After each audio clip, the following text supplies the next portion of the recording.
হ্যাঁ, ঘুমিয়ে যাবো। ঠিক আছে, আর কমেন্ট করো না কেউ, হ্যাঁ? চলো টাটা।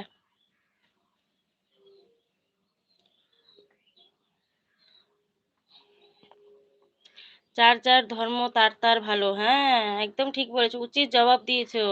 ও এসে আমাকে শোনাচ্ছে আর ওকে বললে পরে ওর ফোসকা পড়ছে। তোকে তো আমি বলতে যাচ্ছি না, তাই না? তোকে তো আমি কিছু বলিনি। তোকে এখানে প্রশ্নটা করতেই বা কে বলেছিল?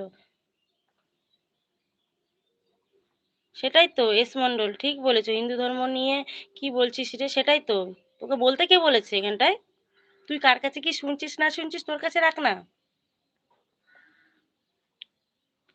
এখানটায় কোনো ধর্ম নিয়ে কোনো কথা বলবি না, ঠিক আছে? কেউ কারো ধর্ম নিয়ে কথা বলবি না। আমরা সবাই মানুষ, এটাই আমাদের ধর্ম, আর কিচ্ছু না।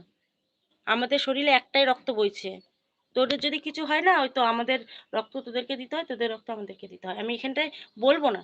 আমি এখানে ছোট করছি না কাউকে, কিন্তু কথা সামলাই বলবি, ঠিক আছে? এখানে সবাই থাকে, এখানে সবাই আছে, তোদের মতন আরো আছে অনেকে।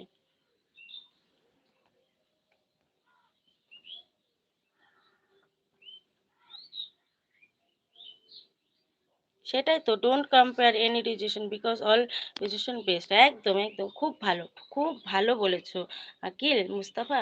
সত্যি ভাই, দেখো তুমিও কি বলবো, আর কিছু বলার নেই ভাই। খুব ভালো, খুব ভালো একটা কথা বলেছো। হাই হাই হাই, এটা ইউটিউব লাইভ, সবার লাইভে সবার কাছে আসবে। একদম ঠিক বলেছো। এস মন্ডল, তুমি খুব ভালো বলেছো। এখানে কোনো ধর্ম নিয়ে কথা হবে না, একদম কেউ কোনো কথা বলবে না এখানে। মেজাজটা কিন্তু গরম করে দিলি তুই। তুই মেজাজটা গরম করে দিলি, তুই বেরো এখান থেকে, ভাগ। গুড মর্নিং দিদি ভাই।